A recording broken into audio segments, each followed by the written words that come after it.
ગુરુ પાંડવો કરો છો તો વનગમન કરવા નીકળ્યા. એક ભેળો પાડેલો કૂતરો જોબરો, કૂતરો ઝૂંપડી જોબરો ભીલકુમારની, અને એ સામે અભ્યાસ કરતો હતો. અને કૂતરાનો સ્વભાવ ભહવાનો. એને કહેવાય અમારું વાળું ચો છે. એટલે એને કીધું, એને ફણા વગરનો માણ માર્યો, કૂતરાનું મોઢું ભરાઈ ગયું. અને કૂતરોનું ભાવો બંધ થયું, મોઢામાં ઈજા પણ થઈ છે. કૂતરો પાછો ગુરુ અને પાંડવો કરો જતા અહીંયા જો. જ્યારે કૂતરો ભીળ્યા ત્યારે ગુરુ મહારાજને વિચાર કે આ ધરતી પર આવો બાણાવાળી કોણ, આપણા કૂતરાને આટલી ઈજા નથી થઈ અને કેવળ મોઢું જ ફિટ કર્યું છે.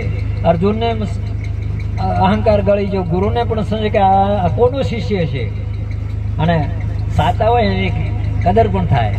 અને ઉસીટે પગેરો લીધો કે કૂતરાનો પગ સામે ઝૂંપડીએથી આવે. ત્યાં જ્યાં તો કે આ કૂતરા કે બાપુ, જ્યારે ગુરુ દ્રોણે વળતા સાષ્ટાંગ દંડવત કર્યા. અને એટલો ભાવ વિભોર થયો કે જે આ જગતની અંદર જે કંઈ પામવા જેવું આજ મને મારે આગળ પમાજો.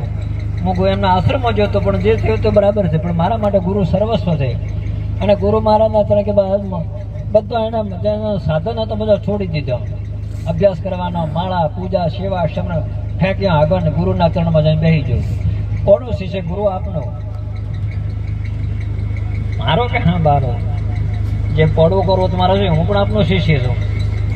હું આપના શરણે આવ્યો તો, પણ આપે કીધું કે હું અહીંયા અનુકૂળ વ્યવસ્થા નથી, એટલે આપે તેને હું અધ્યયન કરાવ્યું. પણ મને કીધું કે તારી ઝૂંપડી અભ્યાસ કરે, એટલે આવજો આપની સામે મૂર્તિ થઈ.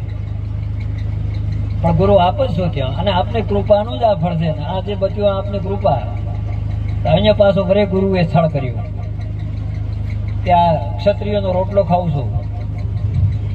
આ મને મદદરૂપ જ્યારે ત્યારે બને છે આશ્રમના. અને આ ભીલનો